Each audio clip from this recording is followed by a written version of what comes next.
Ясны бат бөх байдал хадгалахаас гадна олон талын ач тустай дэ амин дэмийг альч насныхан хоногт цохих хэмжээгээр хэрэглэх шаардлагатай. Дэ амин дэмийг байгаль дээр амтны гаралтай хүнс болон ургамлын гаралтай хүнс гэсэн хоёр их сурвалжаас авдаг.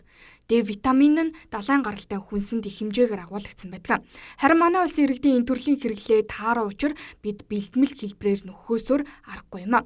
Тэгвэл та дэ амин дэмийг ямар тунгаар хэрэглэж байна вэ?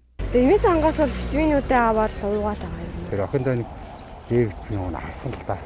Авсан. Өөрөөс ихсэн нэг авч ууж. 5 минут л гарна ш. Тэгэл өөр арга байхгүй юм чи. Тэгж л дэгээд нөхөндөө. Одоо нөгөө ковид хэрэгтэй гэл D витамин C уугаалах ш. Бэлтгэл уудаг та. D витамин юугаараа кальцтай хамт яадаг бэлтгэл уугаал байгаа.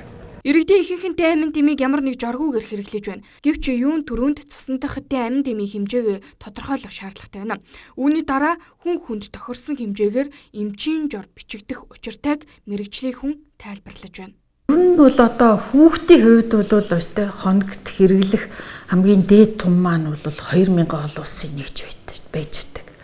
За насан туршсан хүн ялангуяа жирэмсэн хөл эмэгтэйчүүдийн хувьд бол хоногийн хамгийн дээд тун бол 4000 олон улсын нэгж гэж байдаг. За энэ бол нөгөө нэг зүлэм хэмжээгээр өдөрт хэрэглэх хамгийн дээд тун л гэсэн. Тэгэхээр энэ дээд тунгаас болж өгөл хэтрүүлэхгүй байна.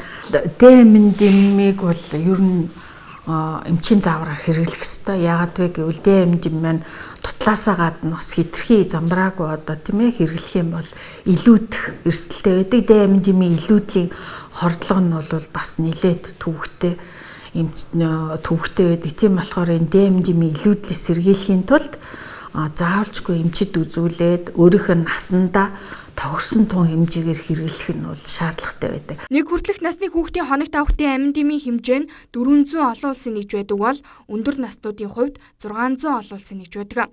Энэ мэт нас хүйс биеийн байдлаас шалтгаалan хүн бүрийн цусан дах дэ амин дэмийн хэмжээ өөр байдаг учраас бусдын хэрэглэж байгаа хэмжээгээр биш өөрт тохируулан зааж өгсөн тунгаар хэрэглэхийг салбарынхан сануулж байна.